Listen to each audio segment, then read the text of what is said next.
चुनांचे नतीजा क्या निकला? एक ऐसा भी महीना आया सऊदी अरब में कि इनके हिसाब से 28 रोजे बने। हालांकि 29 बनने चाहिए थे, मगर अल्लाह ने भी चांद दिखा दिया। अब जब आंखों से लोग ईद का चांद देख रहे हैं, वो रोजा कैसे रखें? हुकूमत को फिर टीवी पर माजरत करनी करनी पड़ी कि जी हमें रमजान का चांद देखने में गलती हुई। 29 का महीना था, हमने एक रोज बाद में रमजान का ऐलान किया। आज 29 का चांद नजर आ गया, लिहाजा 28 रोजे बने हैं। अब पूरी कौम एक दिन रमजान के बाद रोजे की कज़ा करेगी। अब जब चांद को देखकर फैसला नहीं करने और लिखे हुए टेबल और लिखे हुए डेटा की बुनियाद पर फैसले करने हैं, तो फिर हाल तो यही होना है। चुनांचे सऊदी अरब के अंदर साल में एक मरतबा मुहर्रम के शुरू में वो कैलेंडर बना लेते हैं, जो कैलेंडर बन जाता है। सारा साल वो उसके मुताबिक चलते हैं, बाद में कोई उसको हिला नहीं सकता। ये बुनियाद है कि जिस वजह से हमारी ईद में और सऊदी अरब की ईद में, हमारे रमज़ान में और सऊदी अरब के रमज़ान में फ़र्क पड़ जाता है। अब बुनियाद का पता चल गया कि वो चांद का ऐलान देख कर नहीं करते, बल्कि जो चांद के बारे में साइंसदानों ने तफसीलात छापी हुई हैं, बस उसको पढ़ते हैं और उस पर पूरे साल की एक तरतीब बना लेते हैं। साल की तरतीब में चांद 29 का हो या 30 का हो, ऊंच नीच तो होती रहती है, तो उनको फिर इस किस्म के मसले पेश आते रहते हैं। लोग भी समझदार होते हैं और ऐसे ही नहीं अपनी इबादतें ज़ाया करते। चुनांचे मैं आपको एक मज़े का वाक़या सुनाऊं। एक दिन रमज़ान में मुझे सफ़र करना था अमेरिका का। जब अमेरिका जाते हैं तो सूरज भी उसी तरफ चल रहा होता है जिस तरफ जहाज़ चल रहा होता है।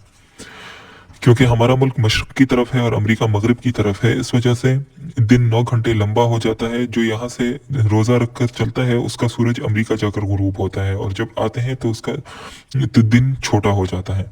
क्योंकि अब सूरज और जहाज़ मुखालिफ सिमत में चल रहे होते हैं, लिहाजा अमेरिका जाते हुए हम फजर की नमाज यहाँ से पढ़कर बैठते थे और ज़ोहर की नमाज अमेरिका जाकर पढ़ते थे, और इस दौरान में 22 घंटे गुजर जाते। तो आपने कभी सुना कि फजर और ज़ोहर के दरमियान 22 घंटे का वक्त हो? जब वहाँ से वापस होते तो फिर 22 घंटे का सफ़र होता, मगर इसमें हमें 6 नमाजें पढ़नी पड़ती। आपने कभी सुना कि 22 घंटे में 6 नमाजें हों? भाई 24 घंटे में 5 नमाजें होती हैं, मगर हमें 22 घंटे में 6 नमाजें पढ़नी पड़ती थी, इसलिए कि वक्त तेजी से गुजर रहा होता, और जब वक्त गुजर रहा है तो हमें नमाज भी पढ़नी है। तो ये एक बात मैंने दरमियान में बता दी।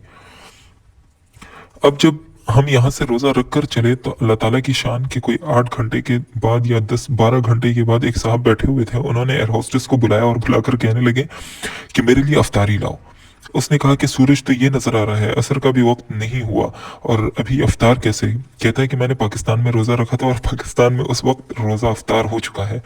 खैर, उसने तो बात माननी थी, वो तो मुलाजिम थी। उसने खाना ला के उसके आगे रख दिया। फिर मेरे पास आई, कहती है, सर मैं आपसे एक सवाल पूछ सकती हूँ? मैंने कहा पूछिए। कहने लगी कि क्या अफ्तारी का तो हो चुका है? मैंने कहा नहीं, सूरज तो ये सामने नजर आ रहा है, अफ्तारी कैसे हो गई? कहने लगी कि वो फ्लाफ सीट वाले जो साहब हैं, वो कहते हैं कि पाकिस्तान में हमने रोजा रखा था, पाकिस्तान में अफ्तारी का वक्त हो गया है, लिहाजा मैं अफ्तारी कर रहा हूँ। मैंने कहा उसको कहो कि पाकिस्तान में मगरिब का वक्त भी हो चुका है, अब अपनी मगरिब की नमाज भी पढ़ ले। जब उसने जाकर ये कहा तो वो गुस्सा खा गया।